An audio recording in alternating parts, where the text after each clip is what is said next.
Hello everybody, here's the second part of the video. I ended up cutting the rims in half, and here's what I have left over.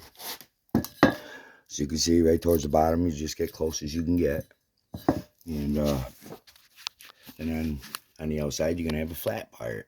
It already has 2 holes in them, that's what I got right now to test it. And the holes, dude, line right up. It's fucking sweet, you guys. Hell yeah. So it's just so easy.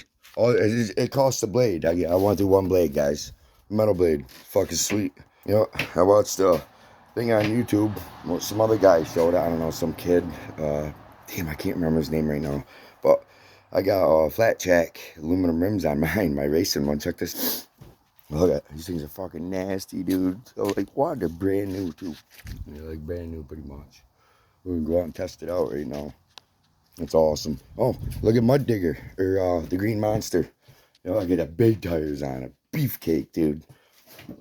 Yeah, I'm gonna test that out here too in a second. We're getting ready to do it right now. Video coming soon.